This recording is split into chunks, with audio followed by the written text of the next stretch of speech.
60টি বর্জনীয়র 1 number, বিলম্বে ইফতার করবেন না কখনো। 1 নাম্বার, দেরি করে ইফতার করা নিষিদ্ধ। ইহুদিরা দেরি করে ইফতার করে। বিশ্বনবী বলেছেন, এই উম্মত যতদিন আগে আগে ইফতার করবে, এই উম্মতের কপাল থেকে কল্যাণ কেউ ছিনিয়ে নিতে পারবে না। চিল্লায় বলেন ঠিক কিনা? আজানের জন্য বসে থাকবেন না, সময় দেখবেন।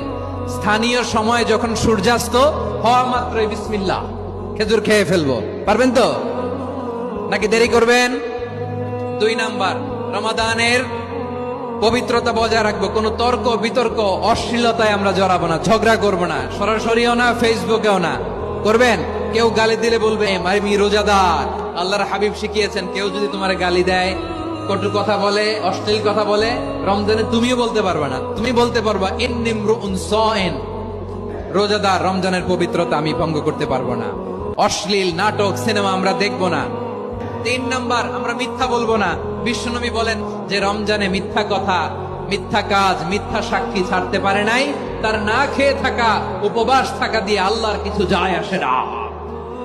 4 নাম্বার, অপচয় করব না। অপচয়কারী শয়তানের ভাই।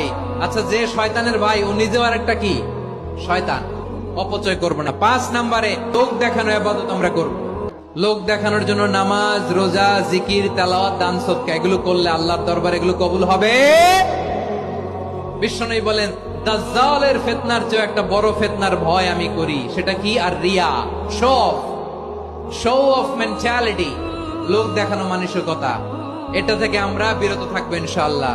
6 নাম্বার, অনেক গুরুত্বপূর্ণ, ব্যবসায়ী ভাইয়েরা। অনেক অসাধু ব্যবসায়ী আছে, রমজান আসলে নিত্য প্রয়োজনীয় পণ্যের মূল্য বৃদ্ধি করে দেয়। এরকম আছে না নাই? এগুলো করবেন না। মজুদদারি করবেন না। পণ্যের কৃত্রিম সংকট বাজারে করবেন না। আপনি লাখ টাকা কামায়া ভাবছেন যে রোজাদারদের কষ্ট দিয়ে ধনী হবেন।